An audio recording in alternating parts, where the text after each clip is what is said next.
ఓం నమ శివాయ నమ. ఓం శ్రీ మాత్రే నమ. శ్రీ సమ్మక్కాయ నమ. శ్రీ సారలమ్మాయ నమ. ప్రజలందరికీ నమస్కారము.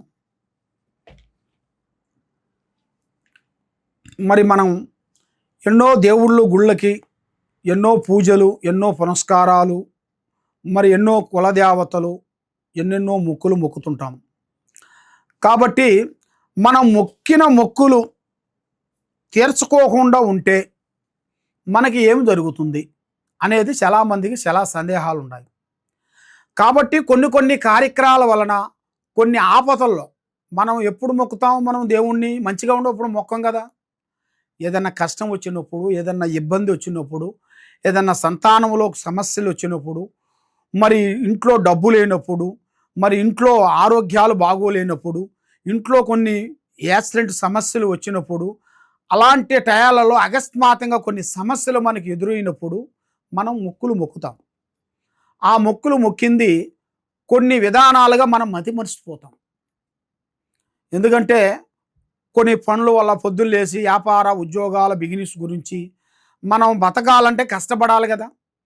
మరి సులభంగా డబ్బు రావాలంటే రాదు కదా. మరి మనం కష్టపడేటప్పుడు మనం రూపాయి ముడివేసేసి ఆ డబ్బు గురించి ఎన్నో విధానాలుగా కష్టపడుతూ వస్తుంటాం.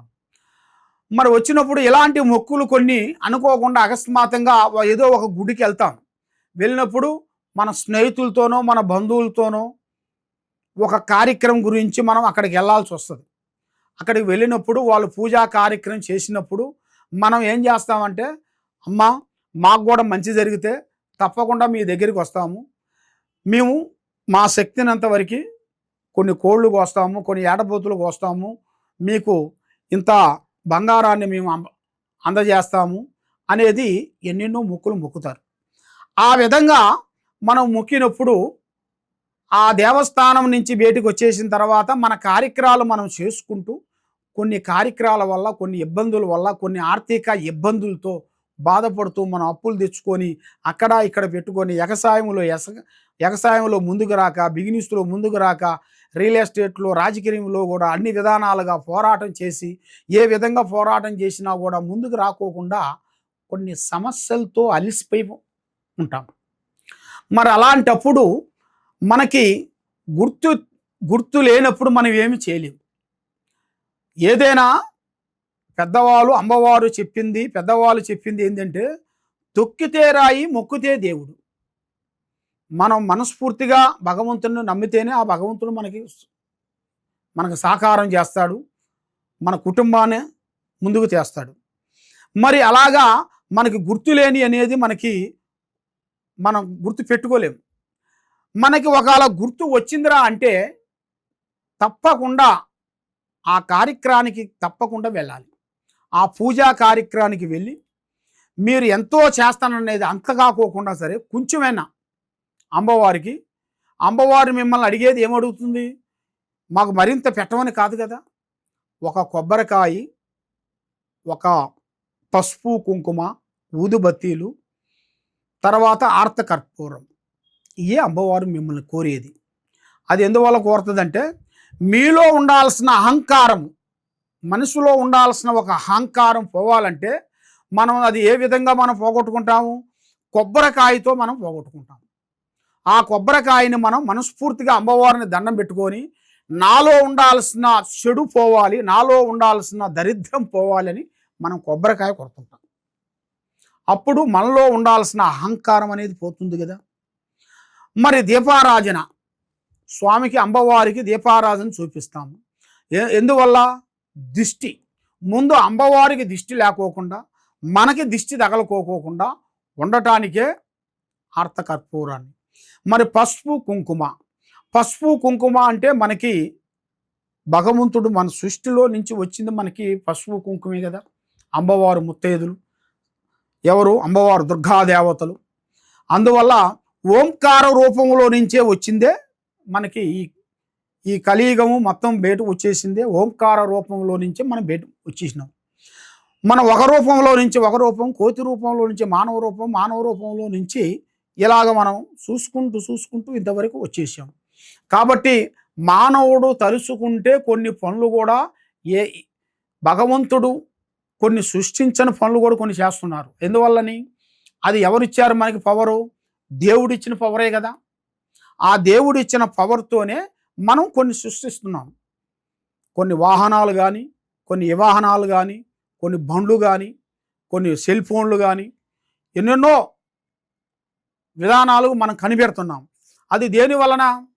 ఆ భగవంతుడు మనకిచ్చిన పవర్ని దాన్ని మనం ఉపయోగించి మనం చేస్తుంటాం. అదే విధంగా ఎన్నెన్నో ఉంటాయి.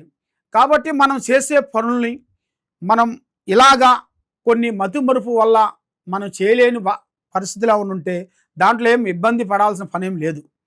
కాబట్టి మనం తెలిసి కూడా ఫలానా గుడికి పోయి మనం పూజ చేయాలన్నాము, ఒక కొబ్బరికాయ కొట్టాలనుకున్నాము, అక్కడ ఏటపోతు కొయ్యాలనుకున్నాము, అక్కడ కోని కొయ్యాలనుకున్నాము, మరి ఒక ముడుపు కట్టాలనుకున్నాము. మరి ఎన్ని కట్టాలని అనుకున్నప్పుడు అక్కడ మనం పోకోకుండా తెలిసి మనం పోకోకుండా ఉంటే ఆ ఎఫెక్ట్ మనకు తగులుతుంది. దానివల్ల మనకి ఏమవుతుంటుందంటే ఆరోగ్య సమస్యలు కొన్ని వస్తుంటాయి, కొంత డబ్బు సమస్యలు కొంచెం ఎదురైపోతుంటాయి, మనసుకి ఉండంగా కాళ్ళు చేతులు నీరసమైపోతుంటాయి, ఒంట్లో ఉన్న శక్తి తగ్గిపోతుంటుంది, మనసుకి ఆందోళన భయం అనేది ఏర్పడుతుంటుంది, పండుకుంటే నిద్ర పట్టదు, పిచ్చి పిచ్చి ఆలోచనలు, పిచ్చి పిచ్చి కలలు, రకరకాలుగా ఆలోచనలు ఇవన్నీ ఆటోమేటిక్గా వచ్చేస్తుంటాయి. ఎందువల్ల? మనం ఏదో ఒకటి అమ్మవారికి తక్కువ చేశాము కాబట్టి మనకి ఇలాగా అవుతుంది అనేది మనకి అండర్స్టాండింగ్ చేసుకోవాలి. అంటే మనం తెలుసుకొని మనం ఏ దేవుని మొక్కాము, మన కులదేవత ఏమిటి, మన కులదేవతని మనం ఎలా పూజించాలి, మన అమ్మవారిని ఆమె మనకు వచ్చేసి మనకి ఎక్కడ పోయినా కూడా మన కులదేవత మనకి ఒక రైఫిల్ గన్ మాదిరిగా మనకి ఎక్కడ పోయినా ఆ అమ్మవారు మనల్ని కాపాడుతుంది. ఆ కులదైవాన్ని మనం ఎప్పుడూ మతిమరచకూడదు. కులదైవం అంటే మన తాతల ముత్తాతల నుంచి వచ్చే ఒక అద్భుతమైన ఒక కళ, పవర్. ఆ పవర్ని మనం దూరం చేసుకో, ఆ పవర్ని మనం ఏ విధంగా మళ్ళా పూజలు చేసుకుంటూ అమ్మవారిని ఏదో ఒక విధంగా మనం పూజా బలాలు చేసి అమ్మవారిని నిలుపుకొని ఆ విధంగా చేసుకుంటూ వచ్చినట్టుగైతే చాలా వరకు బాగుంటుంది. ఆ విధంగా మరి మొక్కులు మనం తీర్చుకోకుండా ఉంటే ఇలాంటి కష్టాలు, ఇలాంటి ఇబ్బందులు మనకి ఎంతో ఎదురవుతుంటాయి. కాబట్టి మనం ఏ మొక్కైనా కానీ ఏదైనా కానీ మన శక్తి ఎంత ఉందో అంతే చూసుకోవాలి. శక్తిని మించింది చేయకూడదు. ఒకవేళ శక్తిని మించింది మనం చేశాము, అప్పుడు డబ్బులు ఉన్నాయి మొక్కాము, ఇప్పుడు డబ్బులు లేవు, బాధపడుతున్నాము, మరి ఇప్పుడు ఎట్లా ఆ మొక్కు చెల్లిస్తేనే మనకు మంచి అవుతుందా, ఆ మొక్కు చెల్లించుకోకుండా ఉంటే మళ్ళీ బాగోదా అన్నట్టుగా చాలామందికి చాలా సందేహాలు ఉంటాయి. కాబట్టి అమ్మవారికి మొక్కు అంటే మొక్కే. 10 లక్షలు 10 కోట్లు ఇచ్చి చేసిన మొక్కు పూజా బలాలు చేయటం అనేది ఉంటుంది. 10 రూపాయలతో మనం కొబ్బరికాయ టెంకాయ వస్తువులు తెచ్చి పూజ చేసి నమస్కరించి మనస్ఫూర్తిగా చేసుకున్న ఆ అమ్మవారికి ఆ మొక్కు ఆమెకు చెల్లుతుంది. అదేవిధంగా మన మొక్కులు మతిమరిచిన మొక్కుల్ని మనం తెలుసుకోవాలనుకుంటే కొన్ని పూజా బలాలు ఉంటాయి. ఆ పూజా బలాలు మీరు తెలుసుకొని ఈ కింద ఉండాల్సిన నెంబర్కి ఒకసారి మాకు సంప్రదించినట్టుగైతే మీ మీద ఏముంది, ఏ అమ్మవారు ఎప్పటి వరకు వస్తుంది, ఏ అమ్మవారు ఎక్కడి వరకు ఉంది, మరి కొన్ని మొక్కులు మరి మీరు చెల్లించిన ఆగిపోయినాయి, మళ్ళీ ఎప్పటి నుంచి ఎప్పటి వరకు మీరు పూర్తి చేయాలి, అది ఎలా చేయాలి, ఎప్పుడు చేయాలి, ఏ రోజు చేయాలి, ఎక్కడ చేయాలి, ఎప్పుడు చేస్తే మీకు ఫలిస్తుంది, ఏం చేస్తే మీకు బాగుంటుంది అనేది దాని గురించి మొత్తం పరిష్కరించి చూసి మేము చెప్పగలుగుతాం.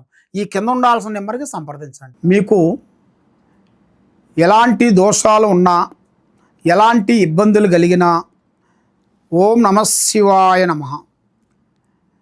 ఇది శ్రీ సమ్మక్క సారలమ్మ మహాశక్తి పీఠంతో తయారు చేసిన అమ్మవారు పూజా బలాన్ని చేసి మేము ఈ వేరుని అమ్మవారు పూజా బలం చేసి మేము పీగుతుంటాం. ఈ వేరు సభకట్టు వేరు, నరదిష్టి, నరఘోష, ప్రజాదిష్టి, గృహాదిష్టి ఎలాంటి దోషాలకైనా కూడా పటాపంచలైపోతాయి. నరదిష్టికి, మీ కుటుంబానికి, మీ పిల్లలకి ఎలాంటి ప్రాబ్లం ఉన్నా కూడా ఈ వేరుని మేము మాఘశుద్ధ పౌర్ణమి రోజున మేము పూజా బలాలు చేసి హోమాలు చేసి కట్టుగట్టి ఈ వేరుని మేము భూమిలోంచి తీసి ఇది మేము ఇస్తుంటాం. ఈ వేరుని మీరు తప్పకుండా మా దగ్గరికి మీరు సంప్రదించినట్టుకైతే ఈ వేరుని మీకు ఫ్రీగా ఇస్తుంటాం. మా దగ్గరికి వచ్చినట్టుగైతే మీకు ఇది మా అడ్రస్ వచ్చి హైదరాబాదు దిల్సుఖ్ నగరు సాయిబాబా గుడి ఆపోజిట్ అనగా ఎదురుగా శ్రీ సమ్మక్క సారక్క మహాశక్తి పీఠం. గత 30 సంవత్సరాల నుంచి ప్రజలందరికీ ఎంతోమంది ప్రజలకి మేము సేవ చేసుకుంటూ వస్తున్నాం. మా దగ్గరకు వచ్చిన అందరూ బాగున్నారు. కాబట్టి మీరు కూడా బాగుండాలంటే మా దగ్గరికి వచ్చి ఈ వేరుని తీసి అమ్మవారు పసుపు కుంకుమలు మేము పూజ చేసినాయి. తర్వాత గురువుగారు మాకు పూజా బలం చేసిన యంత్రములు పూజలు చేసి ఇస్తుంటారు. ఇలాంటిది ఈ వస్తువును మేము తప్పకుండా మీకు అందజేస్తాం. కాబట్టి మరి ఎక్కడో దూరం నుంచి ఉండవలసిన వాళ్ళు చాలామంది ఉన్నారు. మరి అంత దూరం నుంచి మేము రావలేము కదండి గురువుగారు అని అంటారు. వాళ్ళకి తప్పకుండా మాకు వాళ్ళ పేరు అడ్రస్ మాకు పంపించినట్టుగైతే కొరియర్ ద్వారాగా వాళ్ళకి మేము పంపించగలుగుతాం. తప్పకుండా ఈ కింద ఉండాల్సిన నెంబర్కి సంప్రదించండి. సర్వో జనా సుఖినో భవంతు. ఓం నమః శివాయ నమః.